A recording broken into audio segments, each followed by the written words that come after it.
நம்ம இந்த வீடியோவில் கேஷிஃபைல எப்படி மொபைல் சேல் பண்ணலாங்கிறத இந்த வீடியோவில் நம்ம பார்க்க போகிறோம். ஆல்ரெடி வந்து கேஷிஃபை எப்படி டவுன்லோட் பண்ணி ரெஃபரல் கோடு யூஸ் பண்ணி எப்படி ₹100 வின் பண்ணலாங்கிறதுக்கான கீழே நான் ஆல்ரெடி வீடியோ போட்டிருக்கேன். அதை நான் கீழே கொடுத்துருக்கேன். வேணுங்கிறவங்க அந்த ரெஃபரல் கோடை யூஸ் பண்ணி நீங்களும் ₹100 வின் பண்ணிக்கோங்க. இதில் வந்து நம்ம என்ன பார்க்க போகிறோம்னா, மொபைல் ஃபோனை எப்படி நம்ம செல் பண்ணலாங்கிறத பார்க்க போகிறோம். ஃபஸ்ட்டு உங்களோட கேஷிஃபைல லாகின் பண்ணி உங்களுக்கு ஒரு அக்கௌண்ட்டை க்ரியேட் பண்ணிக்கோங்க. அதுக்கப்புறம் இதுதான் இந்த மாதிரி தான் உங்களோட ஃப்ரண்ட் பேஜ் இருக்கும். இந்த ஃப்ரண்ட் பேஜ் எடுத்துக்கிட்டிங்கன்னா அதுக்கப்புறம் கீழே பாருங்கள் அவர் சர்வீசஸ். இதில் வந்து பை ஃபோன்ஸ் இருக்கும், பை லேப்டாப்ஸ் இருக்கும், ரிப்பேர் ஃபோன்ஸ் இருக்கும். உங்களுக்கு என்ன சர்வீஸ் வேணும்? நம்ம வந்து இப்போ பழைய மொபைலை விற்க தான் போகிறோம். அப்போது செல் ஃபோன்ஸுன்னு ஃபோன் போட்டிருக்கும், அதை நீங்கள் கிளிக் பண்ணிக்கோங்க. கிளிக் பண்ணதுக்கப்புறம் உங்களோட அந்த பழைய மொபைல் வந்து என்ன பிராண்டுங்கிறது நீங்களே இதில் சூஸ் பண்ணிக்கோங்க.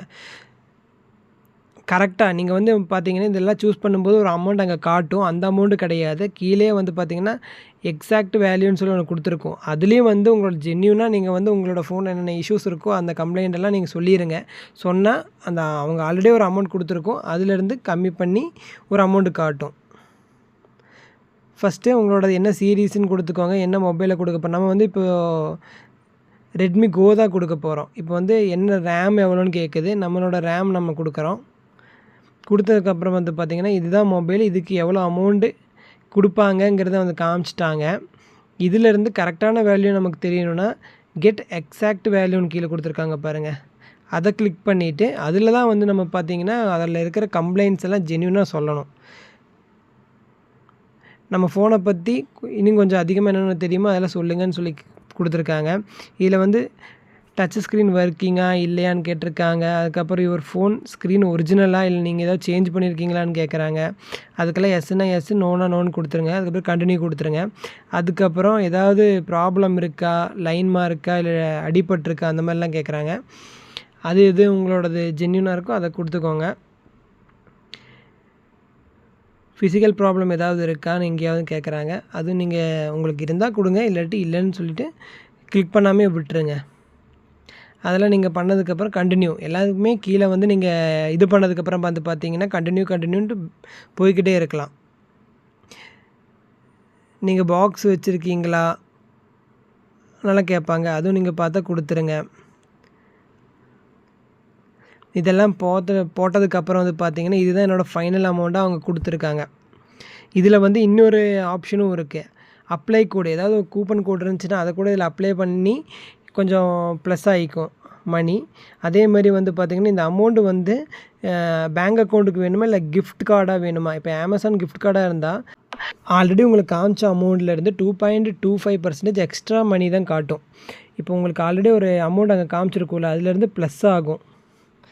அமேசான் கிஃப்ட்டாக நீங்கள் பர்ச்சேஸ் பண்ணிங்கன்னா அதில் நீங்கள் பர்ச்சேஸ் பண்ணாலும் அந்த அமௌண்ட்டை அமேசான் பேயில் வந்து எப்படி பண்ணலாங்கிறதுக்கான வீடியோ நம்மக்கிட்ட இருக்குது. அது வேணுங்கிறவங்களும் பார்த்துக்கலாம். கிஃப்ட் கார்டை வந்து மணியாக கன்வெர்ட் பண்ணுறத. இப்போ வந்து நான் கிஃப்ட் கார்டு எதுவுமே கொடுக்கல, நான் வந்து ஸ்ட்ரைட்டாக பேங்க் அக்கௌண்ட்டுக்கு தான் கொடுக்க போகிறேன். இப்போ இதெல்லாம் பார்த்துக்கோங்க. அதுக்கப்புறம் என்னென்ன ஃபீஸ் அவங்க கட் பண்ணுறாங்கன்னு பார்த்துக்கோங்க. பேஸ் ப்ரைஸ் வந்து அந்த அமௌண்ட்டு, அதுக்கப்புறம் பிக்கப் சார்ஜஸ் எதுவுமே இல்லை. ப்ராசஸிங் ஃபீன்னு சொல்லி ₹49 அவங்க சார்ஜ் பண்ணுறாங்க. எல்லாம் மைனஸ் பண்ணி பார்த்தீங்கன்னா இதுதான் எனக்கு கிடைக்க போகிற ஃபைனல் அமௌண்ட்டு. அந்த மொபைல் வந்து அவங்க வந்து செக் பண்ணி பார்த்துட்டு ஓகேன்னு சொன்னோன்னா இந்த அமௌண்ட் கிடைக்குன்னு தான் நமக்கு காமிச்சிருக்காங்க. அதுக்கப்புறம் இந்த அடுத்த ஸ்டெப்பை நம்ம பார்ப்போம். அதுக்கப்புறம் கண்டினியூ கொடுத்துட்டிங்கன்னா உங்கள் அட்ரஸை வந்து நீங்கள் வந்து என்டர் பண்ணுற மாதிரி இருக்கும். உங்களோட அட்ரஸை நீங்கள் செக் பண்ணி பார்த்துட்டு கரெக்டான அட்ரஸை நீங்கள் கொடுத்துக்கலாம். நீங்கள் லொக்கேஷன்லேயும் வந்து செலக்ட் பண்ணிக்கலாம், இல்லை நீங்களாக டைப் பண்ணி பண்ணுறதா இருந்தாலும் பண்ணிக்கலாம். ஃபஸ்ட் அட்ரஸோட ஒர்க்கு முடிஞ்சிருச்சுன்னா, பின்கோடெல்லாம் போட்டு அட்ரஸோட முடிஞ்சிருச்சுன்னா பிக்கப் ஸ்லாட் இருக்கும். இதுதான் வந்து ஒரு ஷெட்யூல் போடுற மாதிரி. இந்த டைமிங்கில் இந்த டே இந்த டைமிங்குள்ளே வந்தால் நம்மளோட ஃபோன் வந்து நம்ம வாங்கிட்டு போய்க்கலாம், அவங்க வந்து வாங்கிட்டு போய்க்கலாங்கிற மாதிரி நம்ம ஒரு டைமை வந்து ஷெட்யூல் பண்ணுறது. அதுக்கப்புறம் பேமெண்ட் ஆப்ஷன். ஃபஸ்ட்டு நான் அட்ரஸ் ஃபுல்லாக இது பண்ணிவிட்டேன். அதுக்கப்புறம் கண்டினியூ கொடுத்துக்கிறேன்.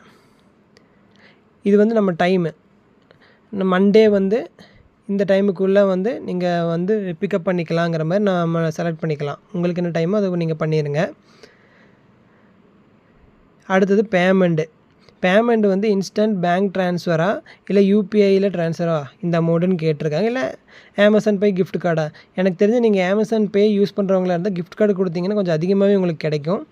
இல்லை உனக்கு அது வேண்டாங்கிறவங்களா இருந்தால் இன்ஸ்டன்ட் பேங்க் ட்ரான்ஸ்ஃபர் யூபிஐ இல்லாட்டி பேங்க் அக்கௌண்ட்டுக்கு நீங்கள் கொடுத்துக்கலாம். எதுங்கிறத நீங்கள் செலக்ட் பண்ணிவிட்டு செல் நவுன்னு கொடுத்தா ஆட்டோமேட்டிக்காக வந்து அவங்களுக்கு ஒரு ஆளை வந்து அது ஷெட்யூல் பண்ணுற மாதிரி ஆயிரும்.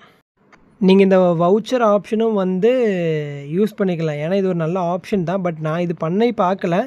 பட் இதுவும் நல்ல ஆப்ஷன் தான். ஏன்னா உங்களுக்கு வந்து பார்த்தீங்கன்னா 2.25% 3.5%லாம் எக்ஸ்ட்ரா மீன்ஸ் அது யூஸ் பண்ணுறவங்களா இருந்தால் தான் இது யூஸ்ஃபுல்லாக இருக்கும். இதெல்லாம் பண்ணதுக்கப்புறம் நீங்கள் வந்து உங்கள் பேமெண்ட்டோடதெல்லாம் கரெக்டாக இருக்கான்னு செக் பண்ணிக்கோங்க. செல் நவ் கொடுத்தீங்கன்னா இந்த மாதிரி டீட்டெயில்ஸ் ஃபுல் டீட்டெயில்ஸும் வந்துடும். இந்த டைமிங், இந்த பேமெண்ட் ஆப்ஷன் தான் இதுன்னெல்லாம் வந்துடும். இதெல்லாம் நீங்கள் செக் பண்ணி பார்த்துட்டு ஓகேனா அப்படியே விட்டுருங்க. இல்லாட்டி ஏதோ சேஞ்சஸ் இருக்குன்னா நீங்கள் மறுபடியும் சேஞ்ச் பண்ணிக்கனாலும் பண்ணிக்கலாம். உங்களோட ஆர்டர் ஸ்டேட்டஸ் வந்து நீங்கள் வியூ பண்ணி பாருங்கள். ஃபஸ்ட்டு பிக்கப் ரெக்வஸ்ட்டுன்னு இருக்குது, பிக்கப் கன்ஃபார்ம்டுன்னு இருக்குது. அது வந்து ஒருத்தங்க வந்து கன்ஃபார்ம் பண்ண மாதிரி. இது வந்து பார்த்திங்கன்னா நம்மளோட மொபைலை வந்து பிக் பண்ணிட்டு போகிறக்கு ஒரு ஏஜெண்ட்டாக அவங்க வந்து ஓகே சொல்லி இவங்க தான் வரப்போகிறாங்கங்கிற மாதிரி சொன்ன மாதிரியே அவங்களோட ஃபோன் நம்பர் இங்கே கொடுத்துருவாங்க. அதுக்கப்புறம் பிக்கப் ஸ்டார்ட் டைமில் நமக்கு ஒரு ஓடிபி வரும். பிக்கப் கம்ப்ளீட் டைமில் நமக்கு ஒரு ஓடிபி வரும். இந்த அமௌண்ட் வந்து பார்த்திங்கன்னா இந்த மொபைல் இந்த பழைய மொபைல் நான் செல் பண்ணும்போது அவங்க பிக்கப் பண்ணுறதுக்கு முன்னாடி காமிச்ச அமௌண்ட்டு, பிக்கப் ஸ்டார்ட்டு அந்த டைமிங்கில் காமிச்ச அமௌண்ட்டு அவங்க வந்து செக் பண்ணி பார்த்து நான் ஜென்யூனாக தான் எல்லாமே போட்டிருந்தேன். எதுவுமே வந்து உடஞ்சது உடையலை அப்படின்னுலாம் எதுவுமே சொல்லலை. எல்லாமே கரெக்டாக தான் நான் போட்டிருந்தேன். பட் அவங்க வந்து செக் பண்ணி பார்த்துட்டு இல்லாத ஒரு காரணமும் என்கிட்ட சொல்லியிருந்தாங்க. ஒரு க்ரீன் கலர் லைட் ஏதோ தெரியுது. நான் நல்லா செக் பண்ணி பார்த்தா மைன்யூட்டாக தான் தெரியுது. சம்டைம்ஸ் எனக்கு இந்த மொபைல் எனக்கு வேண்டாங்கிறதுனால நான் அந்த கொடுத்துட்டேன். பட் இன்னொரு எக்ஸ்பீரியன்ஸ் எனக்கு நடந்துச்சு லேப்டாப்பில். அதோட வீடியோ நான் கீழே கொடுத்துருக்கேன். அதையும் நீங்கள் செக் பண்ணி பாருங்கள். ஏன்னா அதுவும் உங்களுக்கு எப்படியெல்லாம் இவங்க ஏமாத்துறாங்கங்கிறது வந்து உங்களுக்கு தெரியும். பட் எனக்கு இது வந்து அவங்க ஒரு க்ரீன் கலர் இருக்குதுன்னு சொன்னாங்க. எனக்கு அது பெருசாக தெரியல. பட் எனக்கு ஓகே தான் இந்த அமௌண்ட். ஏன்னா இதை வந்து நான் அமேசானில் வந்து செக் பண்ணி பார்த்துட்டேன். அப்போ எனக்கு வந்து பார்த்திங்கன்னா 750 தான் போட்டிருந்தாங்க. அமேசானில் வந்து மொபைல் எக்ஸ்சேஞ்ச் பண்ணலான்னு பார்த்துருந்தேன். அதில் 750 தான் போட்டிருந்தாங்க. அது வந்து பார்த்திங்கன்னா அதுலேயும் ப்ராசஸிங் ஃபீஸ் எல்லாம் போனால் எனக்கு ஒரு 600 தான் கிடைக்கும். அதை கம்பேர் பண்ணும்போது எனக்கு இது கொஞ்சம் ஜாஸ்தியாக தெரிஞ்சனால நான் எதுவும் யோசிக்கலை, கொடுத்துட்டேன். பட் இதில் வந்து எனக்கு பெரிய லாஸாக எனக்கு தெரில. பட்டு லேப்டாப்பில் எனக்கு நல்லாவே தெரிஞ்சுச்சு அவங்க வேறு மாதிரியெல்லாம் நம்மளை ஸ்கேம் பண்ணுறாங்க. அது வந்து கீழே நான் வீடியோ கொடுத்துருக்கேன். அதில் எப்படியெல்லாம் அவங்க என்ன பண்ணாங்கங்கிறத வந்து நல்லா தெளிவாகவே நான் சொல்லியிருக்கேன். கேஷிஃபை வந்து ப்ராமிஸ் பண்ணுறாங்க ஒரு 2-3 விஷயம். அது என்னெல்லாம் வந்து பார்த்திங்கன்னா டோர் ஸ்டெப்பில் வந்து பிக்கப் பண்ணுவாங்க. அது கரெக்டு தான். நான் 2மே செல் பண்ண அவங்க கரெக்டாக வந்து பிக்கப் பண்ணிட்டாங்க. பட் ஷெட்யூல் நம்ம போட்ட ஷெட்யூலுக்கு வந்து அவங்க பண்ணலை. அவங்க ஒரு ஷெட்யூலை க்ரியேட் பண்ணி அந்த டைமில் தான் அவங்க வந்தாங்க. பட் பேமெண்ட் வந்து இன்ஸ்டன்ட் பேமெண்ட்டுங்கிறது வந்து 100% குட்டு. ஏன்னா அவங்க ஓடிபி எனக்கு இந்த அமௌண்ட்டு தான் அவங்க சொல்லிடுவாங்க. அடுத்த நிமிஷமே நம்ம ஓகே சொல்லிட்டோம்னா நம்ம பேங்க் அக்கௌண்ட்டுக்கு அந்த அமௌண்ட் வந்து க்ரெடிட் ஆயிரும். அது எனக்கு எதுலேயுமே டிலே ஆகலை. செகண்ட்ஸ் தான். அந்த செகண்டுக்குள்ளே எனக்கு வந்து அந்த அமௌண்ட் வந்து க்ரெடிட் ஆகிடுச்சு. அதுக்கப்புறம் தான் வந்து நம்மளோட வந்து கம்ப்ளீட் ஓடிபி வந்து நம்ம கொடுத்தோன்னே முடிஞ்சிடும். அதில் வந்து நான் எதுவும் குறை சொல்கிறதுக்கு எதுவுமே இல்லை. பட் ஷெட்யூல் வந்து அது ஒரு மைனஸ் தான். ஷெட்யூல் வந்து நம்ம வந்து நமக்கு வந்து ஓகேவான ஒரு டே வந்து நம்ம வந்து ஷெட்யூல் போட்டிருப்போம். பட் அந்த ஷெட்யூலில் அவங்க வரமாட்டாங்க. அவங்களே ஆட்டோமேட்டிக்காக க்ரியேட் பண்ணிடுவாங்க ஒரு ஷெட்யூலை.